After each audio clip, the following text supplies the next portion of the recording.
নমস্কার বন্ধুরা, শর্মিলা সবিতে আপনাদের সকলকে স্বাগত। আজ আমি বানাবো রেস্টুরেন্ট স্টাইলে খুব টেস্টি পনির ভুর্জি রেসিপি। এই রেসিপিটি অমৃতসরের একটি ফেমাস রেসিপি।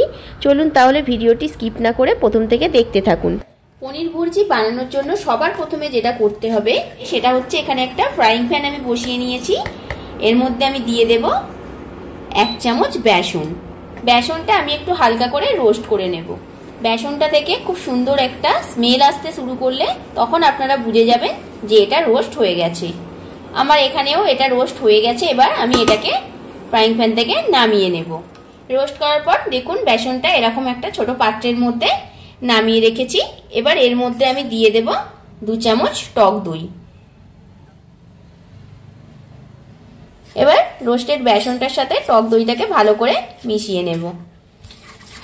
দই আর বেসন খুব ভালোভাবে মিশিয়ে নিয়েছি।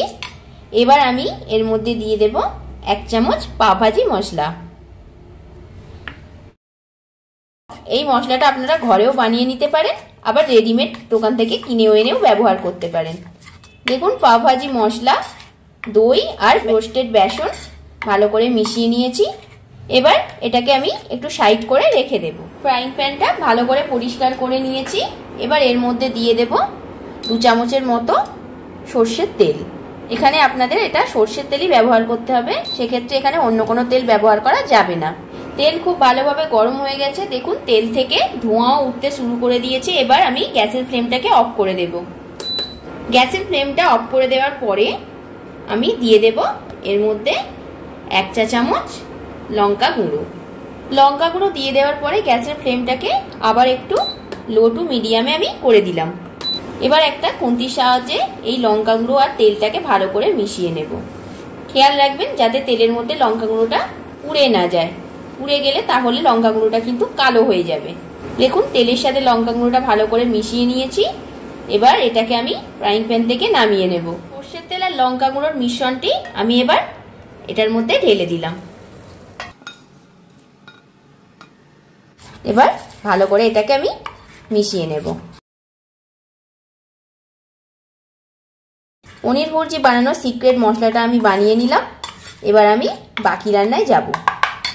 ফ্রাইং প্যানে দিয়ে দিলাম সাদা তেল, আর আমি দিয়ে দেব অল্প একটু ঘি। এখানে আপনারা ঘিয়ের পরিবর্তে বাটারও ব্যবহার করতে পারেন। তেল আর ঘি গরম হয়ে গেছে। এবার ফোড়নে দিয়ে দিলাম আমি অল্প একটু গোটা জিরে। জিরেটা ভাজা ভাজা হয়ে যাওয়ার পরে আমি তেলের মধ্যে দিয়ে দিলাম কসৌরি মেথি। এই কসৌরি মেথি দেওয়ার জন্য পনির ভুর্জিটা টেস্ট আরো দ্বিগুণ হয়ে যাবে। এবার আমি দিয়ে দেব মিহি করে কুচিয়ে রাখা একটা মাঝারি সাইজের পেঁয়াজ। পেঁয়াজটা একটু হালকা লাল লাল করে আমি ভেজে নেব। এবার দিয়ে দেব কাঁচা লঙ্কা কুচি।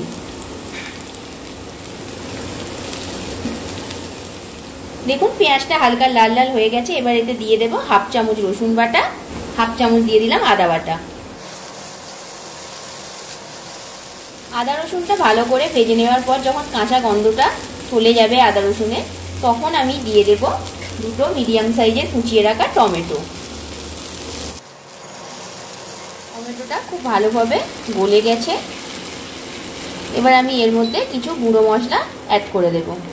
দিয়ে দিলাম পরিমাণ মতো হলুদ গুঁড়ো, সামান্য একটুখানি দিয়ে দিচ্ছি আমি কাশ্মীরি লঙ্কা গুঁড়ো। এটা একদমই অপশনাল, এটা আপনারা চাইলে স্কিপ করতে পারেন।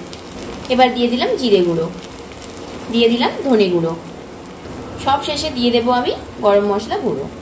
সমস্ত কিছু গুঁড়ো মশলা আমি এবার ভালো করে মিশিয়ে নেব। মশলাটা যাতে পুড়ে না যায় তার জন্য আমি সামান্য পরিমাণ একটু জল দিয়ে দিচ্ছি।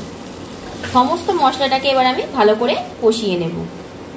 মশলাটা কষিয়ে নেওয়ার পর আমি দিয়ে দিলাম আগে থেকে যে পেস্টটা আমি বানিয়ে রেখেছিলাম।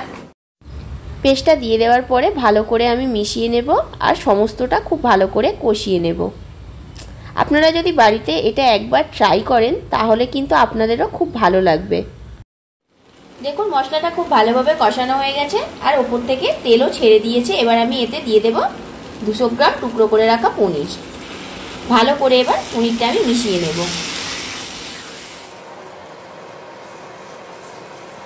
দিয়ে দিলাম পরিমাণ মতো নুন, আর আমি সামান্য একটু টেস্টটা ব্যালেন্স করার জন্য চিনি অ্যাড করে দিলাম। পনির ভুর্জি পুরোপুরি রেডি হয়ে গেছে। এবার আমি ওপর থেকে কিছু ধনেপাতা কুচি দিয়ে দিলাম। ভিডিওটা ভালো লাগলে অবশ্যই একটা লাইক, কমেন্ট অ্যান্ড শেয়ার করবেন। আর যারা চ্যানেলটিকে এখনও সাবস্ক্রাইব করেননি, প্লিজ চ্যানেলটিকে সাবস্ক্রাইব করে দিয়ে পাশে থাকা বেল আইকনটি প্রেস করে দেবেন।